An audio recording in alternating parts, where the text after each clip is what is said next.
1400 سال پہلے رسول پاک صلی اللہ علیہ وسلم نے یہ فرمایا تھا کہ قیامت اتنی قریب ہے جتنا 2 انگلیاں قریب ہیں.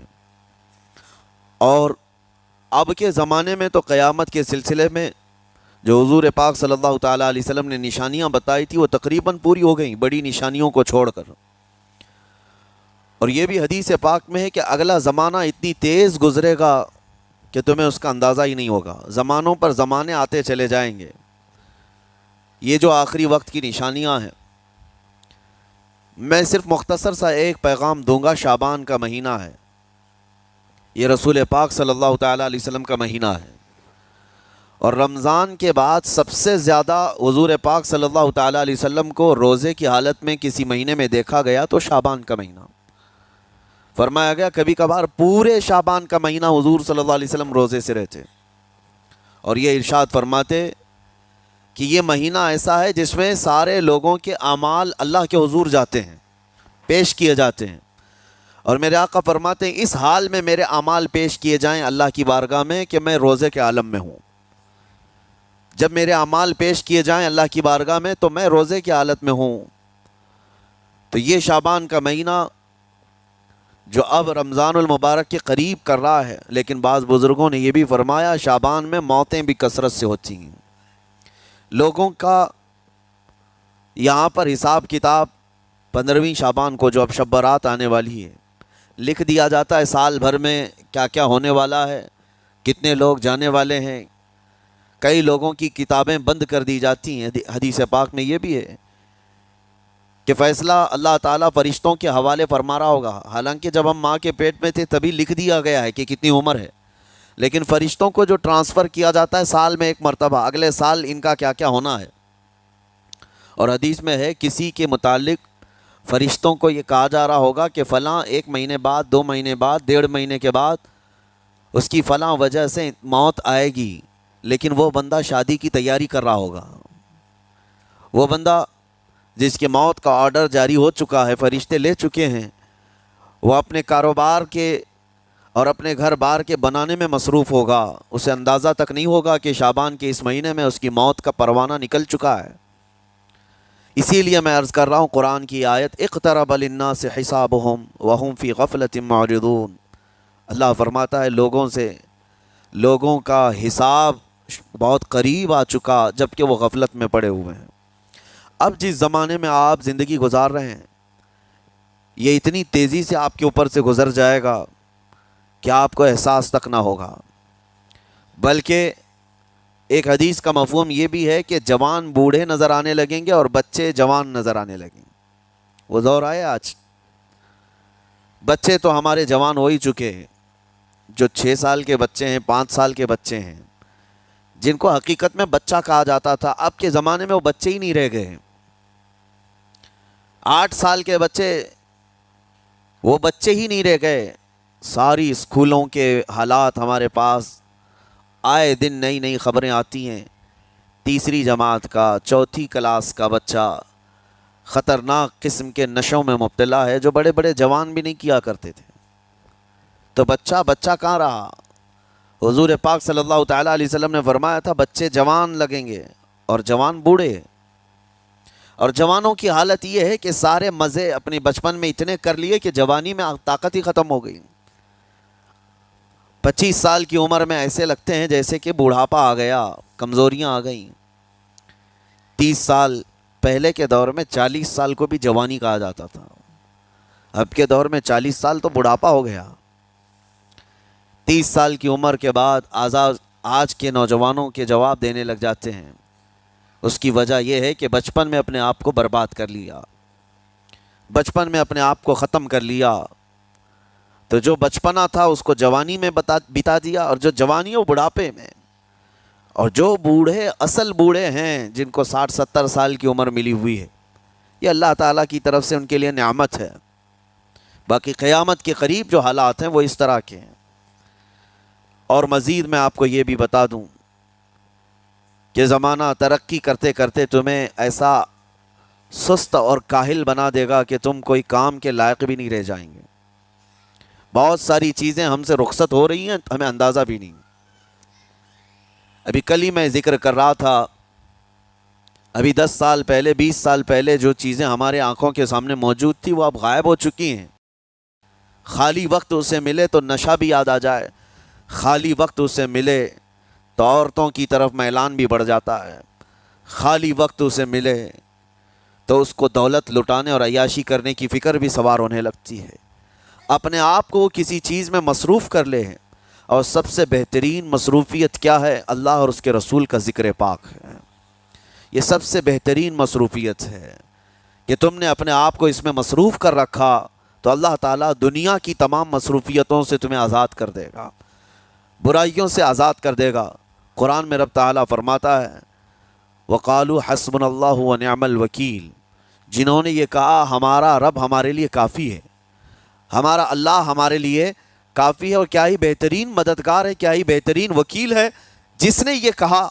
اللہ فرماتا ہے اس کے فوراً بعد آیت آئی ہے فَانْقَلَبُوا بِنِعْمَةٍ مِّنَ اللَّهِ وَفَضْلٍ لَمْ يَمْسَسْهُمْ سُوءٌ، اللہ ان لوگوں کو اپنی خاص نعمتوں میں لے جائے گا، ایسی جگہ جہاں کوئی برائی انہیں چھو بھی نہ سکے گی۔ جنہوں نے اللہ کی بارگاہ میں یہ کہا حسبنا اللہ ونعم الوکیل، آگے بھی ہے دوسری آیت ہے نعم المولا ونعم النصیر، جس نے یہ کہا اللہ فرماتا ہے ان بندوں کو اللہ اپنی خاص نعمتوں میں لے جائے گا اور فضل میں لے جائے گا، ایسی جگہ لم یمسسہم سوء، جہاں انہیں کوئی برائی چھو بھی نہ سکے گی، کوئی برائی نہ آ سکے گی۔ اسی لیے کثرت سے اپنے آپ کو مصروف رکھو۔ یہ جو محافل ہماری ہو رہی ہیں اللہ کرے کہ ہمیشہ قائم رہیں۔ ہم ہفتے میں ایک مرتبہ ذکر کی مجلس میں آتے ہیں اپنے دل کو اللہ تعالیٰ کی یاد سے معمور کرنے کے لیے۔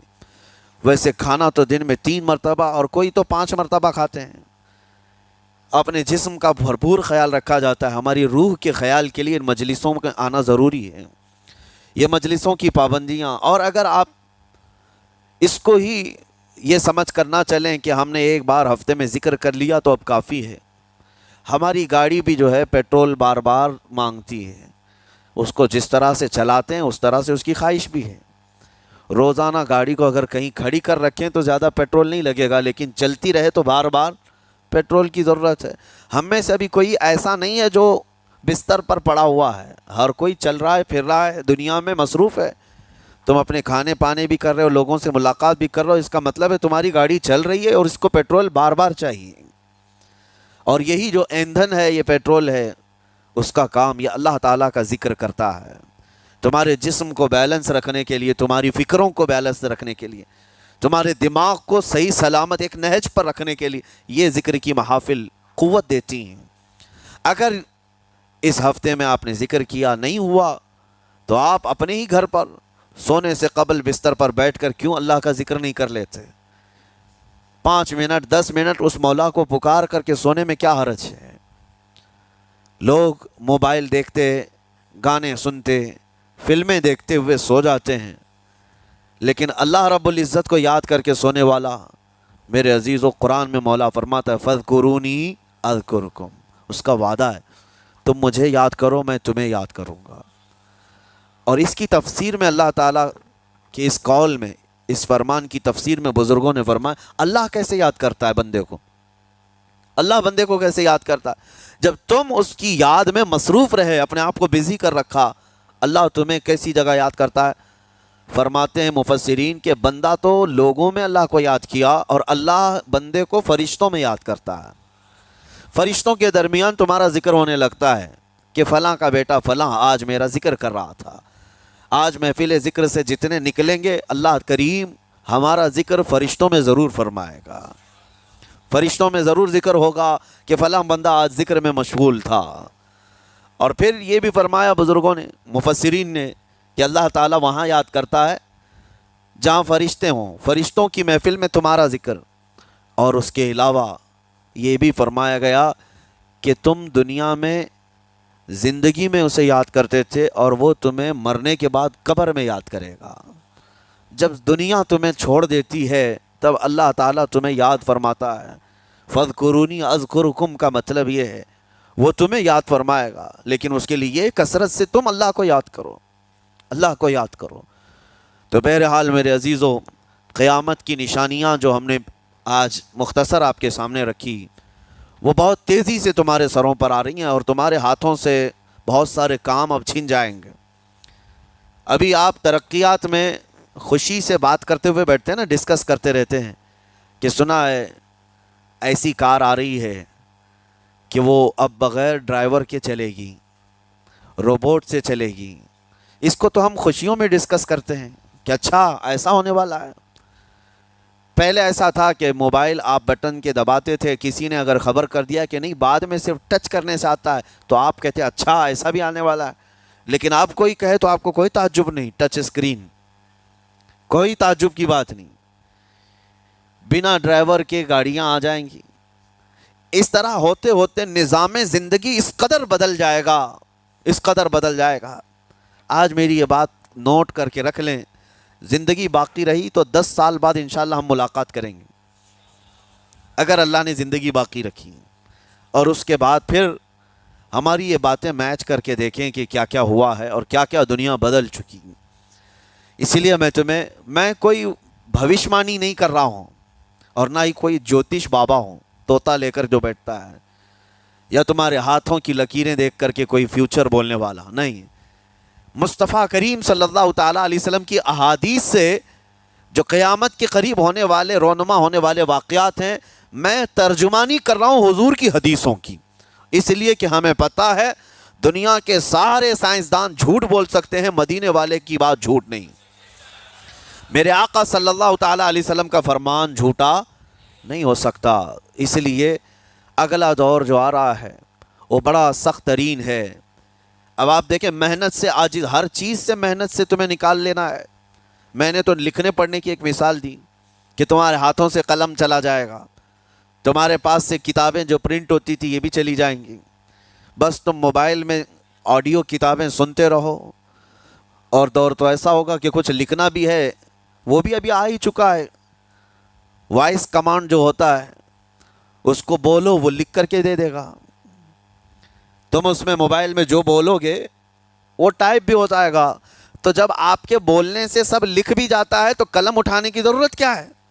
قلم چھوٹ گیا تمہارے ہاتھ سے، یہ سب چیزیں چھوٹ جائیں گی۔ آگے اب دور کے متعلق پیشین گوئیاں بعض سائنسدانوں نے یہ بھی کی ہیں کہ بچے پیدا کرنے کے لیے شادی ہونا بھی ضروری نہیں۔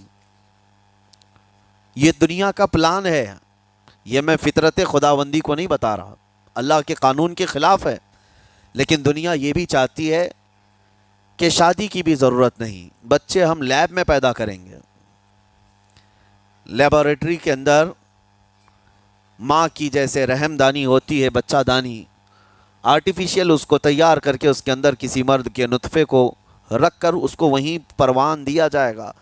نہ کسی یہ شادی کی ضرورت ہے، نہ کوئی عقد، نہ کوئی ایگریمنٹ، کچھ نہیں۔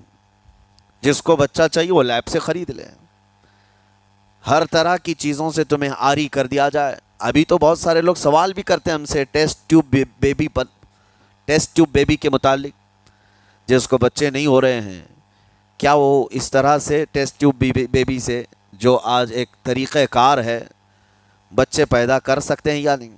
اس کے کئی طریقے ہیں سائنس میں کہ اسی مرد کا نطفہ اسی کی عورت میں رکھ کر کے اس کو پروان دیا جائے، اور بعض دوسرے طریقے کہ کسی دوسرے کا لا کر اس کی عورت میں رکھ دیا جائے۔ یہ تو سراسر حرام ہے، زنا ہے۔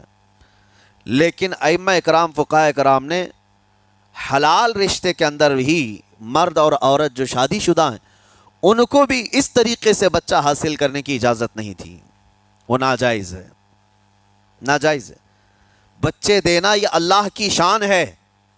حضرت ابو ہریرہ رضی اللہ تعالیٰ عنہ حضور صلی اللہ علیہ وسلم کی بارگاہ میں حاضر ہوئے، عرض کرتے ہیں عرب والے لوگ عزل کرتے ہیں یا رسول اللہ، یعنی بچے نہ ہونا نہیں چاہیے کسی کو، تو پریکاشن لیتے تھے وہ لوگ، اس کا طریقہ کار ان کا الگ تھا عربوں کا، وہ انزال نہیں کرتے، اس سے پہلے جدا ہوتے۔ حضرت ابو ہریرہ رضی اللہ تعالیٰ عنہ نے حضور کی بارگاہ میں پوچھا کہ ایسا کیا کرنا کیسا ہے؟ نبی پاک صلی اللہ تعالیٰ علیہ وسلم نے ارشاد فرمایا اگر رب تبارک و تعالیٰ چاہے تو بھی بچے عطا کرے گا، کوئی عزل کر لے الگ ہو جائے، اگر مولا کو دینا ہو تو اس حال میں بھی اللہ تعالیٰ بچے عطا کرے گا۔ جو مولا بغیر باپ کے عیسیٰ پیدا فرماتا ہو، تو بہرحال میں بات الگ نہ چلی جائے اس لیے عرض کر رہا ہوں کہ اگلے دور میں سارے کام کاج تمہارے ہاتھوں سے نکل جائیں گے، عاری کر دیا جائے گا اور تمہیں سست اور کاہل بنا دیا جائے گا، اور جب بندے کے پاس کوئی کام ہی باقی نہ رہے تو اس کا دماغ شیطانی بن جائے گا اور شیطان اس کو ہانکتا رہے گا صبح سے شام تک، شام سے صبح تک۔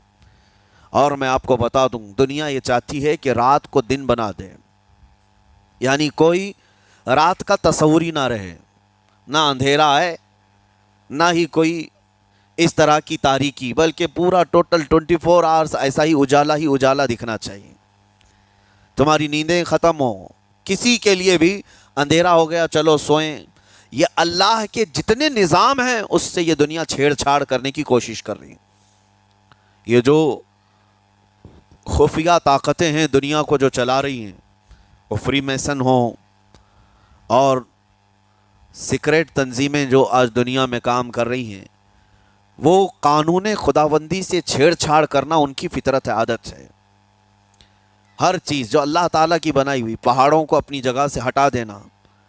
عرب میں آج پتہ ہے آپ کو، سعودی میں سب سے زیادہ پہاڑ کاٹے جا رہے ہیں۔ پہاڑ اتنے کاٹتے ہیں وہ لوگ، پورے کے پورے پہاڑوں کو انہوں نے زمین سے الگ کر دیا اور وہاں پہاڑ کا وجود ہی نہیں۔ مکہ میں جا کر آپ دیکھ لیں، مدینے میں جا کر دیکھ لیں، 4 سال 5 سال کنٹینیو کئی مشینیں لگا کر کے پورے پہاڑ کو صاف کر دیا، پتھر کے پہاڑ۔ اصل میں یہ نظام قدرت ہے، پہاڑ یوں ہی نہیں بنائے اللہ نے زمین پر۔ والجبال اوتادا، یہ میخ بنا کر کے اس میں گاڑ دیے گئے تاکہ زمین ہلنے نہ پائے، زمین پانی پر ہے، اور جب پہاڑوں سے چھیڑ چھاڑ کیا جائے گا زمینوں میں زلزلے آئیں گے، ادھر سے ادھر زمین ہل جائے گی۔ اور تو اور انہوں نے اپنی ٹیکنالوجی کو بڑھاتے بڑھاتے قانون خداوندی میں چھیڑ چھاڑ کے لیے کیا نہیں کیا، انہوں نے جعلی اور آرٹیفیشل ارتھ کویک لانے کی کوششیں کی، مصنوعی زلزلے، مصنوعی بارش ہوتی نہیں، لیکن پورے کلاؤڈ کو جمع کر کے، بادلوں کو جمع کر کے ایک جگہ، اور پھر اس کو کیمیکل کے ذریعے سے پانی برسا دیا جائے۔ لوگوں کو لگتا ہے کہ ابر چھا گیا اور پانی آنے لگ گیا، یعنی بارش بھی مصنوعی برسائی جائے، ہوائیں بھی مصنوعی چلائی جائیں، پہاڑ بھی کاٹ دیے جائیں، جعلی زلزلے لائے جائیں۔ سونامی کو بھی لانے کی ترکیبیں ان لوگوں نے سوچی کہ زیر زمین جو لاوا ہوتا ہے اس کے اندر دھماکہ کر دیا جائے تاکہ پانی کی موجیں بے قابو ہو کر بہت زیادہ لہریں اٹھ جائیں اور دنیا میں تباہی مچائیں۔ بیماریاں اللہ کی طرف سے آتی ہیں، لیکن بیماریاں یہ لیب میں بنانے کی کوشش کرتے ہیں کہ وائرس بنائے جائے اور لوگوں کے درمیان چھوڑ دیے جائیں، جس کو آج دنیا کی بڑی طاقتیں بایو ویپن کا کہتی ہیں، یعنی ہتھیار صرف گولہ بارود بندوق اور میزائل ہی نہیں ہیں، ہتھیار یہ وائرس بھی ہیں، کیمیکل بھی ہے دوائیوں کی شکل میں۔ یہ برسوں سے یہ تنظیمیں اس بات پر کام کر رہی ہیں، حتیٰ کہ یہ نظام قدرت کو، نظام خداوندی کو پورے اکثر بدلنے کے لیے انہوں نے مردوں کو عورت بنانا، عورتوں کو مرد بنانے کی بھی مہم چھیڑ رکھی ہے۔ ٹرانسجنڈر، ان سب کو خاص قانونی حق دیا جائے گا، اور مرضی سے آدمی اپنے جینڈر کو، اپنی جنس کو چینج کروا لے۔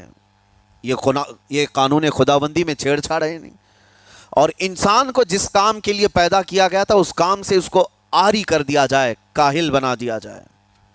اسی لیے دیکھیں وہ رحمان مولا چاہے تو تمہیں گھر میں بٹھا کر خوب رزق دے، وہ غفار ہے جو چونٹیوں کو اپنے سوراخ میں رزق دیتا ہے، مچھلیوں کو پانی کے اندر رزق دیتا ہے، وہ اشرف المخلوقات کو کیوں نہیں کھلائے گا؟